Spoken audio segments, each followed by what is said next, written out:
Alright, hi everyone, my name is Matthew Cress and this video is going to be on the materials that you will need in order to successfully make yogurt.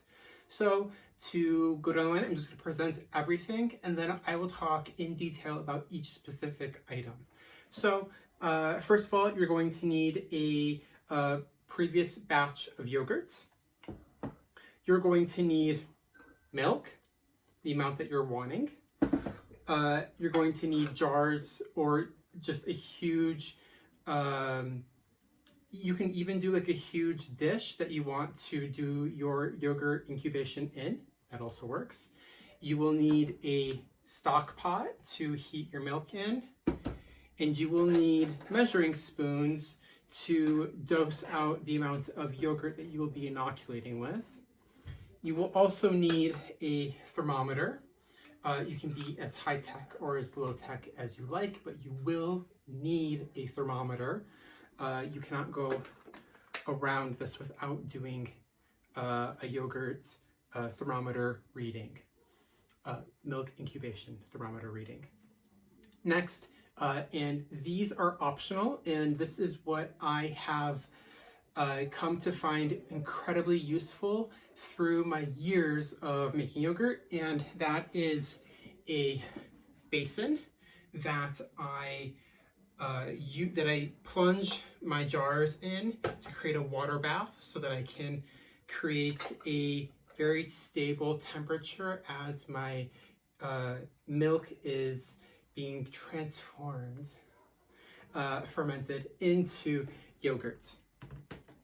And then finally, I do have like this fun little 3x5 note card that I have just given myself the base recipe of, just as like a quick reminder, because I know the recipe by heart. Easy peasy.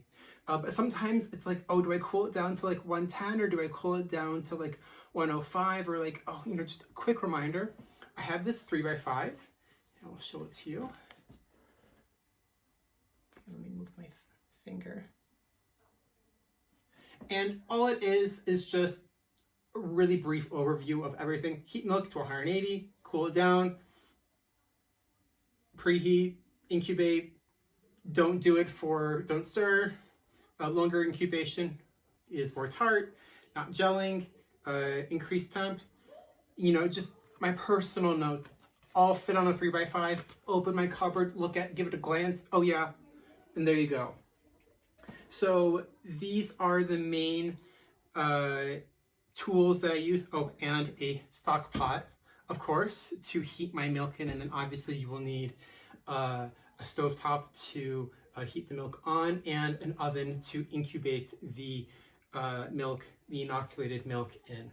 So to go into more detail about each individual object is, I've already talked about this, my note card, the yogurt. So this is going to be a separate video all on its own, but you will need a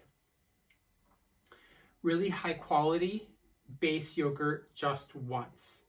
And what I recommend is going to like a health food store or go to any type of whole foods, culture, any kind of like fermentation type of specialty store, or for someone in the community that also does yogurts, grab a teaspoon from them. That's all you need, or a tablespoon is all you need just to get your starter strain going. You do not want to have low quality factory made yogurt, because those yogurts strains usually do not last past 4, 5, 6 incubations, and you'll find that your yogurt isn't as good. You want some real wholesome yogurt that is made in a kitchen every week, that's not made in a factory every week. So next would be the jars that you are going to ferment in and or incubate your milk in. And you can do, I have 4 of these jars that I separate them out because I like the size that it provides. I'll go through a jar in honestly like 4 or 5 days, and it's very easy. It's not too big. I used to do my yogurts in like this like huge pan type of, well, this glass dish, and it was way too big. It took up way too much space, and it was a hassle to pull out, serve, put it back in. So I've broken it down into 4 larger types of jars. You can also do single serving jars, but I find it to be way too many, and that's a lot of jars to wash. 4 jars are easy to wash over like a 2-week period. So this is my technique. So I usually would recommend to have about points, and usually quarts and liters are about the same thing, measurement wise, and for what we're doing here. And you don't need to be so analytical about that difference, but 0.75 to about 1 liter or quart jars are perfect, in my opinion, and with my experience that I've had. And you're going to want a solid jar. You're going to want it to have a thick glass rim so that it holds heat as well. If you have something that's very thin and flimsy, like a regular just glass, it's not going to hold the heat as well, and it just leaves a little bit more room for error. I have a 100% success rate with these thick jars. You can do, and these are technically canning jars, but you do not need to use a canning jar. You can use a flip top jar.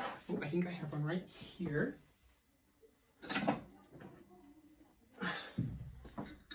Right here. You can use these. I like them. I'm more used to using these. These, I find it's a hassle to flip it open, and then this is all jiggling around all over the place, and I don't want to have the lid that's attached. I'd rather just have this completely open. And I also really enjoy, so this would be a note specifically from the years of yogurt making I've been doing, having a flat edge all the way up the side is really nice. If you've got a curve, it's going to just make your spoon going in harder to get everything out, and you know, that's a hassle that I don't want to have. So there's that information. And then next, you're going to want to have the correct amount of milk for the amount of yogurt that you're wanting to make. If you want 3 liters of yogurt, you're gonna need 3 liters of milk. That's plain and simple. Next, for your measuring spoons, you're going to need, so this is a 1 liter bottle. You're going to need 1 teaspoon of your previous batch of yogurt per liter of milk. I usually do 3 liters at a time. And so what that means is I'm going to need 3 of these. 3 teaspoons equals 1 tablespoon. So always what I do is when I am inoculating it, I will take 1 tablespoon flat, not overflowing, of yogurt, and I will inoculate it in my jar with my heated milk. For the recipe, obviously there's another video. This is just a materials video. You will also need a pot that can heat up all of the milk that you are heating up. And then lastly, for what you must have would be a thermometer. It can be with or without a probe. Mine does have a probe, and I have had this thing for over 15 years, since I've been in culinary school. And this thing is my best friend. I use it all the time. It is one of my most used kitchen tools, and I love it to bits and pieces. It is a Taylor, it is a Taylor probe thermometer. Just look up probe thermometer, anyone will do. On, off, the temp alert does not work, so hang on, it does not make sound. And so you just have to keep an eye on it, and that's important anyway. You need to be paying attention to what you're doing. You can't just like flimsy, like go grocery shopping while you're doing your yogurt. You should be present while you're doing this, and you should pay attention to what you're doing until you have mastered it, and then you can, when it's incubating, go do your own thing. It has the power on, of course, and then the start stop, so it'll read the temperature, and then You can start and stop. You can start and stop the incubation time right here, and you can set your, let me turn this on, your set temp. I got a low battery, so, and you can use this to guide yourself. And usually this thing, I will just put into, I will not put it into the jar directly because I want the jar to be closed. What I will do is I want the probe to go into my last optional, of course, piece of equipment, which is it would go into the water bath that I have plunged my jars into this way.